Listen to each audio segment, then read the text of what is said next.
of the revenue cannot be effectually executed therein, conformably to that provision of the Constitution which requires duties to be uniform throughout the United States.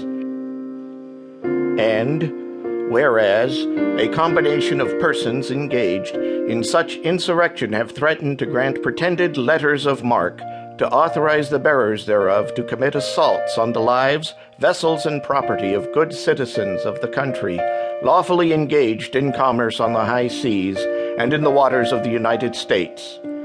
And whereas an executive proclamation has been already issued requiring the persons engaged in these disorderly proceedings to desist therefrom, calling out a militia force for the purpose of repressing the same, and convening Congress in extraordinary session to deliberate and determine thereon.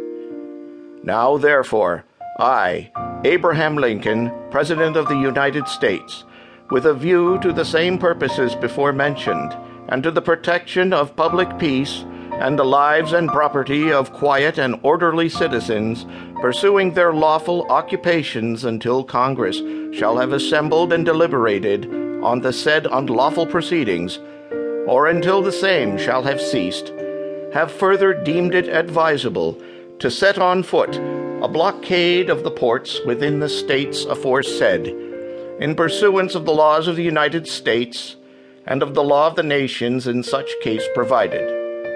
For this purpose, a competent force will be posted so as to prevent entrance and exit of vessels from the ports aforesaid.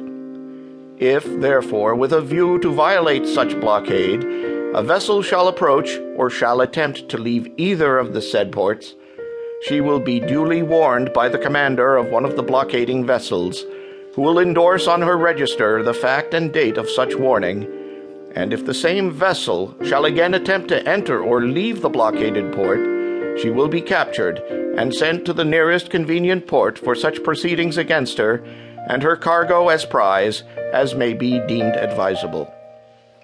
And I hereby proclaim and declare that if any person, under the pretended authority of the said states, or under any other pretense, shall molest a vessel of the United States, or the persons or cargo on board of her, such person will be held amenable to the laws of the United States for the prevention and punishment of piracy. In witness whereof, I have hereunto set my hand and caused the seal of the United States to be affixed.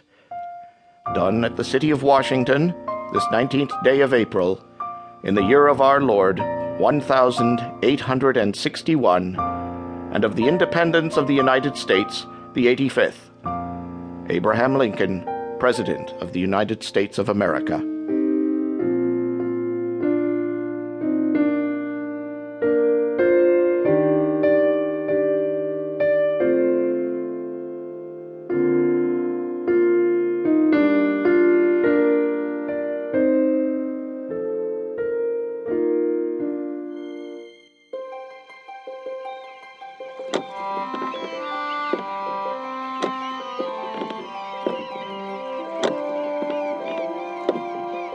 There she is, Captain Sims. Sumter, a fine-looking vessel.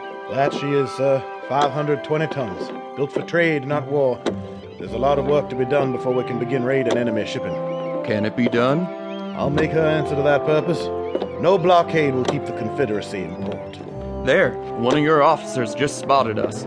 He's at the rail. Boat coming alongside. Ahoy! Boat there. Sumter! Boatswain, prepare to pipe Sumter aboard. Steady. Come alongside. There. Thank you, Mr. Lancaster, for your courtesy. My pleasure, Captain Sims. I wish you and your crew Godspeed for the glory of the South. The glory of the South, sir. Captain, Lieutenant John Kell at your service. Lieutenant Kell, dismiss the crew if you would. Ship's company, dismissed.